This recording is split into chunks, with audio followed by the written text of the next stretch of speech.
Hi, everyone, and welcome back. We're in chapter 9, and this one's Power, Politics, and Glory.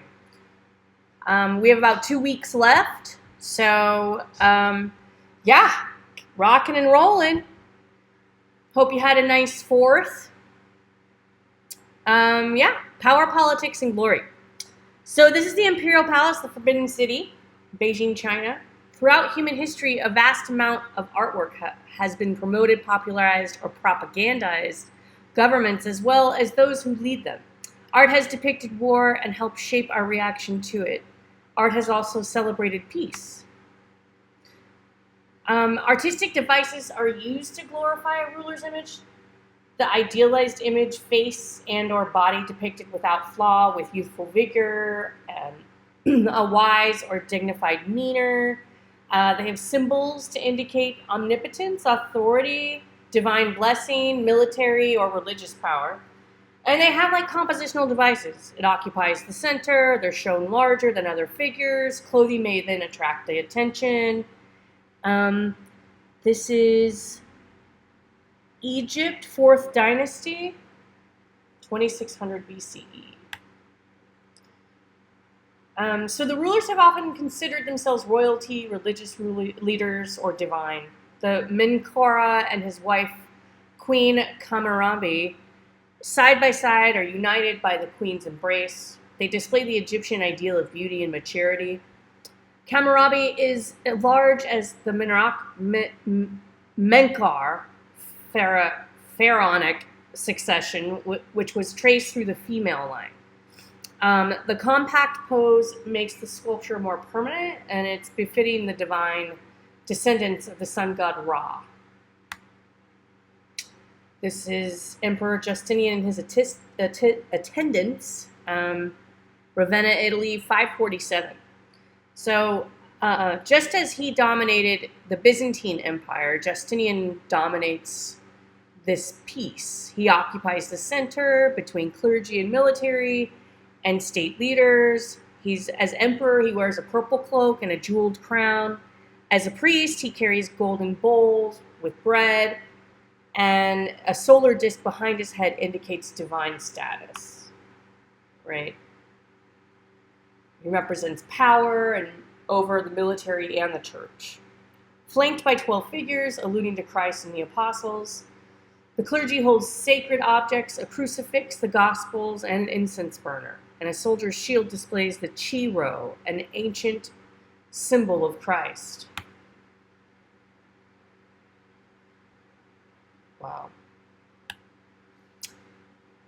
This is a crowned head of an Oni, Wonmonji compound in Nigeria, 12th to 15th centuries.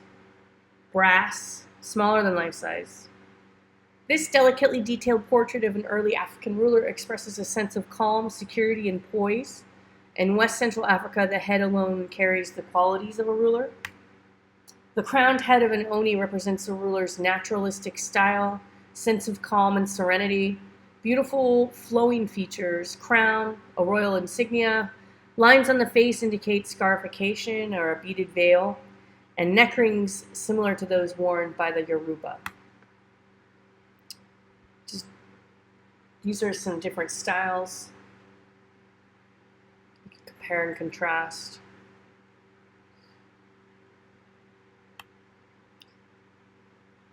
Jayavarman VII, last king of the Angkor Empire. He conquered invaders, fought rival states, known for building projects, including the temple of the Bayon Angkor Wat. I want to go to Angkor Wat so bad. In this portrait, Jayavarman VII chose to be represented as a mystic. His face is softly modeled with eyes turned down in meditation, and his gentle smile became famous in Khmer art. This is in Cambodia, 12th, 13th century. The portrait of the last and most powerful king of the Angkor Empire was the Khmer people, and the Khmer people displays his contemplative mysticism after his conversion from Hinduism to Buddhism. His turned-down eyes and gentle smile became known in Khmer art. Many royal portraits from various cultures use similar attributes that convey an exalted quality. They have an idealized face and body, they have symbolic details, they have centralized composition, and they have a dignified demeanor. This is the cloak and feather hat in Hawaii, 18th century. Objects of royalty and prestige. Royal persons have been exalted in thrones, garments, jewelry, or objects of power. Hawaiian royal objects were made of materials taboo to others in society. Hawaiians considered feathers sacred and connected with the gods. Only royalty could own or wear them. Colors have a symbolic value. Red is royalty, yellow is a prosperous future. For the Meskwaki people, grizzly bear claws were signs of high status. The grizzly's nails were difficult to acquire and considered a great trophy. The Meskwaki bear claw necklace represented strength, tenacity, and dignity. This is otter pelt, grizzly claws, glass beads, Iowa. Contemporary political leaders. Today, almost no rulers consider themselves to be divine, and many are not royalty. Pictures of contemporary rulers come to us as newspaper or television images. There's a great difference between images that are produced under the ruler's direction and those over which the ruler has little or no control. This is Germany in 1934. Adolf Hitler was commissioned to film the triumph of the will to glorify his rule, his military strength, the Nazi order of the Aryan supremacy. Riefenstahl's film established Hitler as the first media hero of the modern age. Riefenstahl's film affected future political campaigns and laid the foundation for consumer advertising. The power of the state. Palaces, government buildings, and monuments make the state and rulers seem powerful. Palaces often are the residences of the kings, emperors, and religious leaders, and they visually represent the state's power. The brutal and ruthless Assyrians dominated the Near East for more than 300 years. The Lamassu sculptures guarded the palace gate to terrify and intimidate all who entered. The winged Lamassu is part lion or bull with the head of a human being. The horned crown symbolizes the divine king's power. Persepolis. This is in Persia. This awesome palace complex consisted of many structures, included hypostyle halls. These halls contained many carved columns that supported their roofs. The Palace of Persepolis in ancient Persia is a fortified citadel located on a terraced platform. Interior spaces were large, wide, hypostyle halls, carved columns, and supported the roofs. The windows were made of solid blocks of stone with cutout openings. Stairs were also chiseled from stone blocks and then fitted into place. The Royal Audience Hall was 200 square feet and 60 feet high and held up to 10,000 people. 100 tall columns supported a wood beam ceiling. On top were elaborate capitals with curving scrolls and 4 parts of bulls or lions. Some had human heads. A grand staircase was covered with images depicting subjects presenting tribute to the king. The Palenque was the center of one of the several successive empires in Central America. This is the Maya in Chiapas, Mexico, 514 to 784.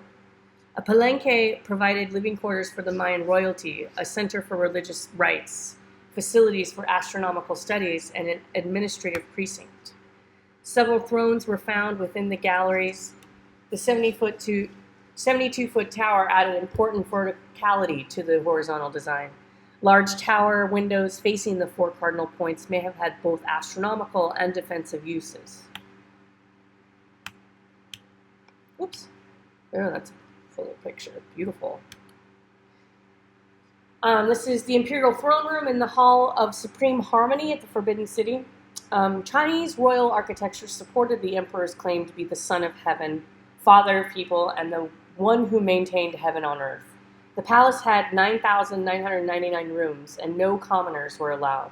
The high ceiling is covered with elaborate patterns. The focus is the throne, framed by columns and elevated on a stepped platform. Palaces have the following qualities: grand size, lavish ornamentation, height, prominent artwork, which adds symbolic content. This is in Versailles, France, 1680. Built by Louis the 14th? 16th. Louis XVI, the Palace of Versailles was a sign of power and an instrument for maintaining that power. The Hall of Mirrors is 240 feet long, ceilings covered with frescoes embellished with bronze capitals sparkling candelabra, and jeweled trees. I think it's the 14th. Yeah. Louis XIV moved his entire court from Paris to Versailles in order to control them. He dominated the church, nobility, and peasants, and controlled the arts, fashion, and manners. He stripped the nobility of their power, so they occupied their time in games of romance and intrigue. There's the swing. The palace at Eichir provides another example of artwork that symbolizes kingly power. The palace sculpture shows the queen standing behind the enthroned king. Women are revered for their procreative power, and the female towers over the king. She is the source of his power.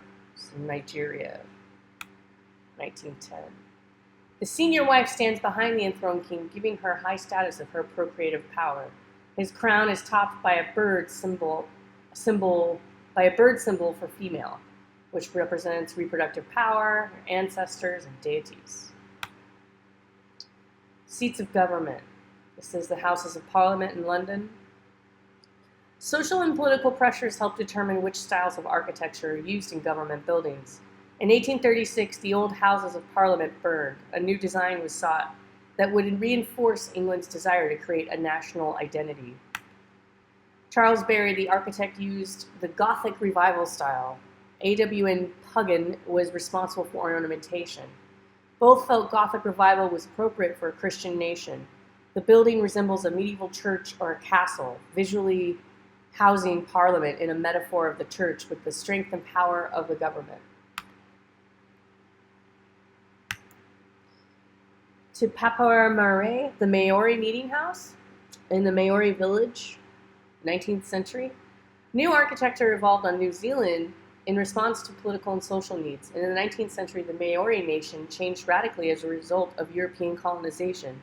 The Maori meeting house represents the body of a powerful ancestor, and once inside, the living become one with their ancestor. This important structure was an elaborate version of the chief's house and a site for reaffirming tribal values and clan ties. The sculptures on Maori meeting houses are visually overwhelming. These carvings with swirls, lines, and frightening imagery empower clan members and intimidate outsiders. The carvings represent mythical first parents in the tribe's history. Monuments. Monuments are often large with architectural elements, sculpture, and inscriptions. Many monuments commemorate past events, civic leaders, and military heroes. Roman triumphal arches commemorate military victories or major building projects. The Arch of Titus, built by Domitian to record his brother Titus' apotheosis. The engaged columns have Ionic and Corinthian elements for the Roman synthesis of Greek orders. The attic is the uppermost section with the inscription, and the winged victories in the spandrels symbolize Titus's military success. This is from 81 in Rome. Under the vault, one relief depicts Titus being carried up to heaven on the back of an eagle, a visual image of his deification. This structure both illustrates and commemorates Titus's victories and his apotheosis, becoming a god. War is part of history of most civilizations, and it's part of the story of power, politics, and glory. Warriors, weapons, and fortifications. Warriors' images can be found in almost every culture. Fierceness is shown by large size of warriors, emphasis on armor, weapons, or regalia of power, menacing or aloof facial expressions. Equestrian monument of Bartolomeo Colleoni joins the horse's power with the rider's strength and determination. The 15-foot statue is raised on a high pedestal, and viewers are vulnerably placed under the horse's raised hoof. The animal's tense, bulging muscles and Colleoni's twisted pose and scowling face are the embodiment of aggression. He was a condottieri, or mercenary soldier. This is Andrea del Verrocchio, Equestrian Monument of Bartolomeo Colleoni, 1483 to 1488 in Venice. The Tula warrior columns in Mexico, 900 to 1000 Toltec. In the Toltec city of Tula in central Mexico, colossal Tula warrior columns stand on a temple platform atop a pyramid. The 16 to 20-foot tall figures held up the temple roof. Symbolically, they supported the religion. The warriors wear Toltec garb, elaborate headdresses, which each hold pear throwers at their side. The warriors' attire functions to increase their power and prestige. The warriors' uniformity gives the impression of a formidable army that could crush anything. A plaque with warrior in attendance depicts a Nigerian warrior king. The king is larger than its attendants. It displays classic African figurative proportion. It wears apron and shield with leopard imagery, a regal symbol. It dominates the composition with spear, helmet, and shield. Presents a frontal symmetrical composition, conveys absolute authority, power, strength, and it displays an aloof face. This is plaque with warrior and attendants in Benin, Nigeria, 17th and early 18th centuries. The Great Wall. Strategically placed watchtowers contained embrasures for cannons and were used as signal stations, smoke by day, fires by night. The brick-faced wall averages 25 feet in height and width, and it creates a light-colored undulating line for 1,500 miles. Wow. The enduring war fortification is considered a wonder of the world. Great Wall of China, the construction began during the Qin Dynasty in 200 BCE, and it continued till the 1600s. Oh my God, it took them over 1,000 years to build that. Of course it did. Palace of King Narmer, Egypt, 3000 BCE. War scenes. Art can present war as a memorable, glorious, action-filled. Art can document battles, and art can emphasize the horrors of war. Glorifying war. The Palette of King Narmer was used for mixing black eye makeup. The carving records the unification of Egypt, with Narmer, king of Upper Egypt, was victorious over Lower Egypt. Some of the symbolism is the horizontal fish above a vertical chisel, pictographs for Narmer, 2 images of Hathor, the cow goddess, the king's protector. He is larger because of his status. On the right one, Narmer wears the tall crown of Upper Egypt. A servant carries his sandals. Bare feet suggest a divine event. A falcon represents Horus, god of Upper Egypt, standing triumphantly on a head, and Papyrus, representing Lower Egypt. The bottom register is dead prisoners. The left one, Narmer wears the cobra crown of Lower Egypt as he inspects beheaded enemies. Intertwined necks of beasts may represent unification of Egypt. It's a lot. Probably going to be something about this on the quiz. The Palette of King Narmer, 3000 BCE, 25 inches high. And on the right is the burning of Sanjo Palace in Hige Monogatari. It's a hand scroll from Japan, the Kamakura period, late 13th century, ink and color on paper. Compare the battle depictions in the Palette of King Narmer with painting of a battle that occurred during the Kamakura era in medieval Japan. The country was convulsed by civil war and 2 invasions by the Mongol Emperor Kublai Khan. Warfare and artistry were particularly interwoven at this time.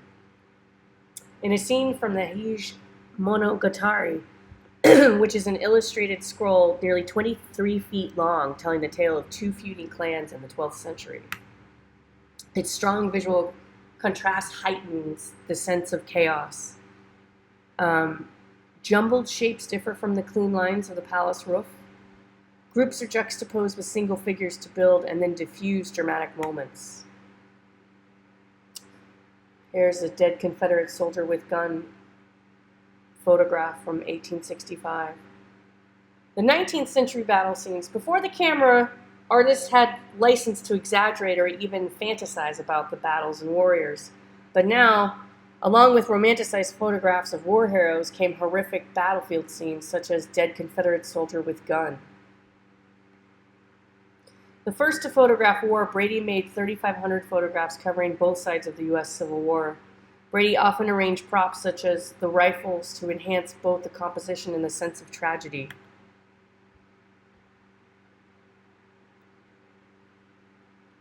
Oops. The Battle of Little Bighorn. This is Red Horse, 1880, with the Sioux. It was painted by the Sioux artist Red Horse and presents the Native American version of Custer's last stand. Sioux warriors advanced from the right, Custer was defeated. The dead and wounded from both sides occupy the bottom of the image. Red Horse stacked figures above each other to show the chaos and detail of battle.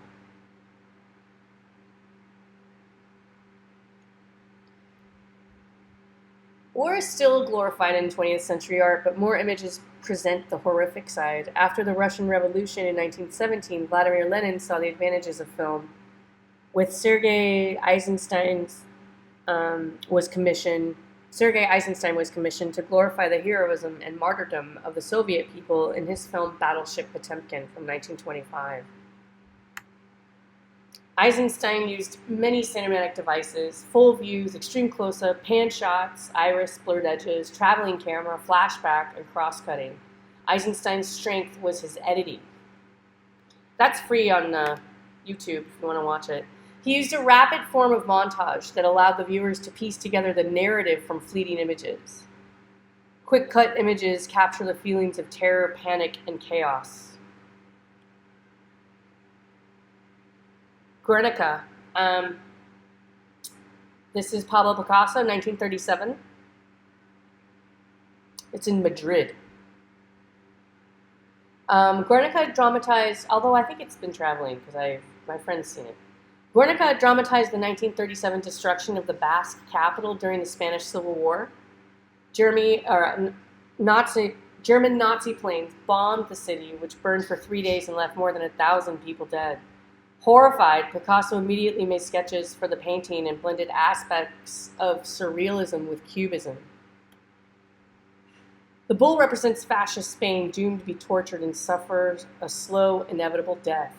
The gored, dying horse is the Spanish Republic, and the fallen soldiers holding the broken sword represents the spirit of resistance. Other heads represent shocked witnesses to the carnage. The electric light bulb shaped like an eye suggests that the world is being shown its inhumanity. Picasso said that painting is not done to decorate apartments. It is an instrument of war for attack and defense against the enemy.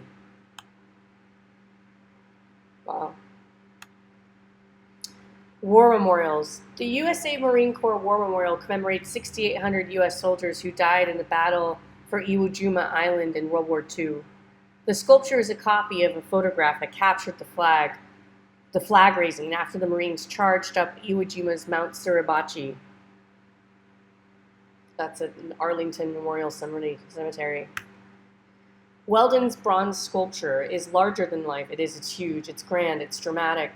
It depicts soldiers forming a triangle indicating strength and solidarity, and it has numerous diagonals suggesting haste.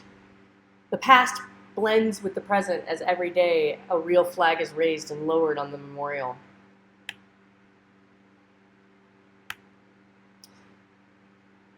On the left, we have the Vietnam Veterans Memorial, Maya Lin, and then we have Weldon's Marine Corps Memorial. What's the difference? Maya Lin, 1982, is black granite. It's a long wall with tons of names. It has 58,000 names of who died in chronological order. Its polished granite reflects the faces of the living, superimposing on them the names, forcing a personal connection. Family friends make rubbings of the names. They leave in remembrances. Visitors meditate or mourn rather than celebrate. It's a really powerful memorial. The long V-shaped memorial is set with one end pointing to the Washington Monument, the symbol of national unity, and the other pointing to the Lincoln Memorial, remembering a nation divided by civil war. This reflects the national anguish over soldiers who died in a war, which the general population was ambivalent. A reverent and quiet space, the shrine wall contains the names of 58,000 men and women who died in the Vietnam War. The lack of glory made the memorial very controversial. It's much more contemplative and reflective. There's water. It's a very deep experience to walk along there. This is a picture from the Vietnam War, 1968, Saigon. Magazine and newspaper coverage brought the realities of the war into U.S. homes, as seen in this war photograph taken in 1968 by Eddie Adams. This brutal and blunt photo showed a reality of the Vietnam War in U.S. publications. Its harshness contrasts severely with romanticized images of war. Peace. Winged allegorical figures, doves, women, and pastoral landscapes have symbolized peace in Western art. Gardens, bells, and temples serve as monuments to peace in Asia, Europe, and the Americas. The Peaceable Kingdom is based on a biblical passage. Edward Hicks was also inspired by William Penn and his treaty with the Indians, visible in the background. This moment came to signify a utopian new world. This is 1830 to 1840. Hicks' visual metaphors are standard for the concept of peace. It's a luminous sky, they have lush vegetation, animals are rendered in an imaginative style, and feeling of innocence and peace. The Ara Pacis Augusta, built in to commemorate the Emperor Augustus stopping the civil wars between Spain and France. That's in Rome, 13th to 9th BCE. That's before Common Era. It's old. Carved foliage, and they have fruit garlands symbolize the golden age of plenty, fecundity, ripeness, peace, all under the rule of Augustus. Ara Pacis celebrates the peace of the Roman Empire and a monument that glorifies Augustus.